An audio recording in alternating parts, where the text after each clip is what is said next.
जस्ता धेरै सरकारी संस्थाहरू प्राय व्यक्तिगतका भौतिक सम्पत्तिमाथि जुन आक्रमण गरेर जुन चाहिँ खरानी बनाइयो र आज यसको पक्षमा हामीले के बुझ्नु जरुरी छ भन्दाखेरि आज यसरी खरानी बनाइरहँदाखेरि आज यो देशमा रहेका पार्टीहरू को कहाँ छन् भन्ने कुरा हामीले बुझ्नुपर्ने जरुरी छ।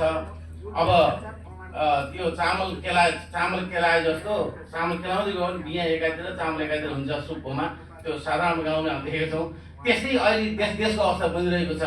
जो देश चलाउने एकातिर छ, जसले देश चलाउने एकातिर छ, यस्तो स्थिति छ। र देशी विदेशी प्रतिक्रियावादीहरू सहित हाम्रो देशलाई, हाम्रा पुर्खाले आजको नेपाल भनेर जुन राखेको देशलाई चाहिँ एकदमै नेपाली आमाले रोइरहेको अवस्था छ।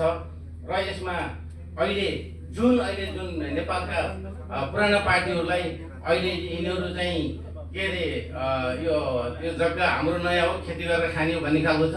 यो खेती मुयानीले जतिसक्दो उब्जाउँछ खान्छ, खेत छोडिदिन्छ। र जसको लाल पूर्जा छ त्यो लाल पूर्जावाला जग्गा जहिले माया गरिरहन्छ। यो माया गर्ने पार्टीहरूको हामी हौँ, परन्तत्र माया गर्ने हामी हौँ, परन्तत्र रक्षा गर्ने हामी हौँ र हामीले अवश्य गर्नेछौँ। हाम्रो पार्टीहरूले गर्नेछ।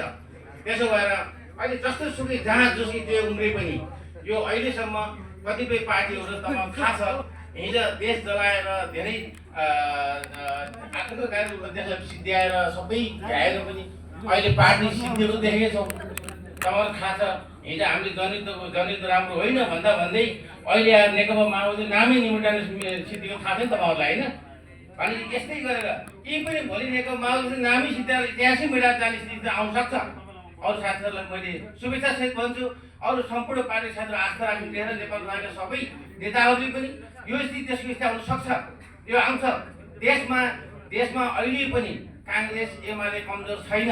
र म तपाईँहरू बिचमा अहिले भन्न ल्याएँ, किन म जय नेपाल भने भन्दा देशको प्रान्त बचाउनको लागि नेपाली काङ्ग्रेस नेपाली नेकपा एमाले एकजुट हुनुपर्ने जरुरत छ। र यो कुरो मैले परस्पर भन्न चाहेँ, किन भन्दाखेरि प्रजातन्त्र के हो? प्रजातन्त्र भनेको यो होइन। राणा शासन फाल्ने पनि यही पार्टीहरू हुन्, यही नेताहरू तपाईँहरू अगाडि राखिएको छ।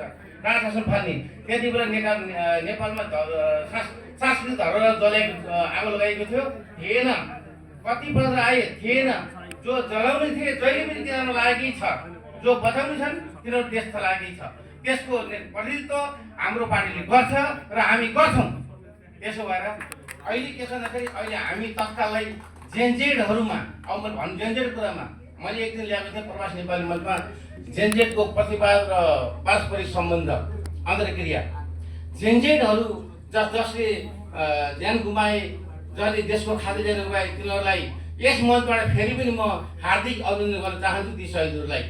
तर जसले जेनजेडको नाममा देशलाई बर्बादी गराए, त्यसको विरुद्धमा जसले देशलाई खुइल्याए, जसले देशलाई जलाए, जसले खरानी घसेर एउटा अघोरी बाबाको रूपमा चाहिँ पशुपतिमा डम्बरू डम्बरू बजाएर बसे, तिनीहरूलाई चाहिँ हामीले छोड्नु हुँदैन र हामीले छोड्ने पनि छैनौँ, छोड्दैनौँ। हाम्रो पार्टीले छोड्दैन। देशमा म पनि गएको छु, बुझेको छु।